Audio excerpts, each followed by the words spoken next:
Ang programang ito ay rated SPG. Striktong patnubay at gabay ng magulang ang kailangan. Maaaring may masiselang tema, lengguwahe, karahasan, sexual, horror o droga na hindi angkop sa mga bata. Ikinasal na si Ramon at si Mokang at kung saan dito nga ay may sumabog at ito nga ang pakanan ni Olga para ito ay si Ramon ay mamatay.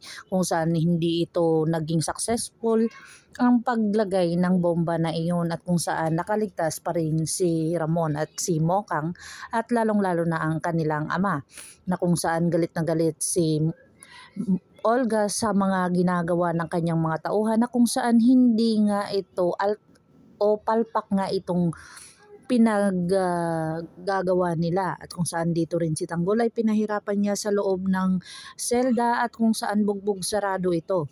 At dito na nga pagkatapos binugbog si Tanggol ay mga kasamahan niya ay nagtangkang tumakas at kung saan hindi nga din ito nag-successful na tumakas kasi ito ay nahuli sila ng mga pulis kung saan dali-dali silang bumalik sa kanilang kinalalagyan at kung saan dito na sila pinalalabas at pinabilang ng count off.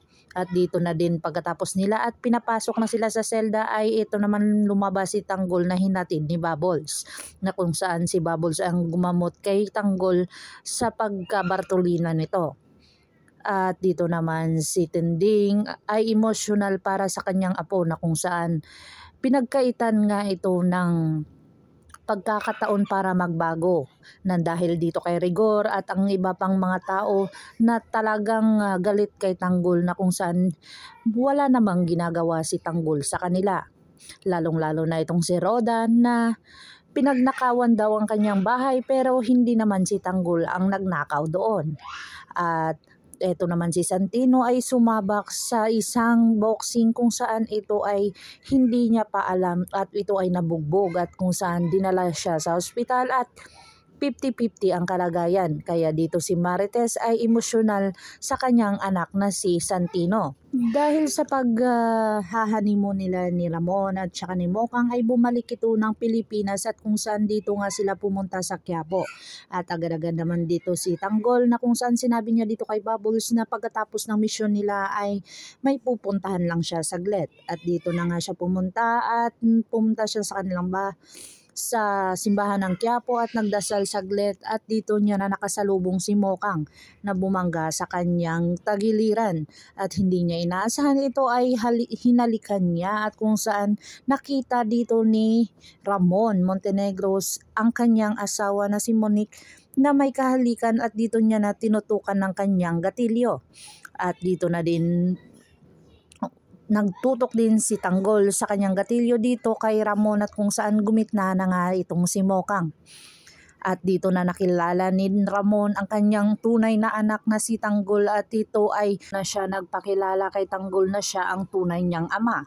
At kung saan dali-dali silang pumunta sa mansyon at tinawag niya itong si Tanggol na impostor na sinabing si David dito.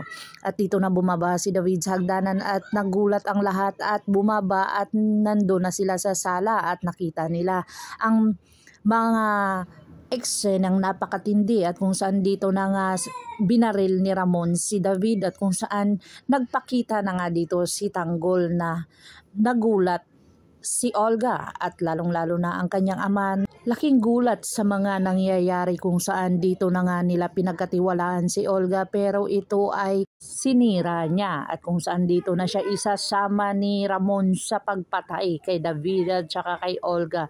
Abangan natin ang mga susunod pa na episode na ito, ang Batang Quiapo at ang bagong yugto. Abangan natin. Kung bago pa lang po kayo sa aking channel, please like, share, and subscribe para pa-update po kayo sa mga susunod pa. Yun lamang po at maraming salamat.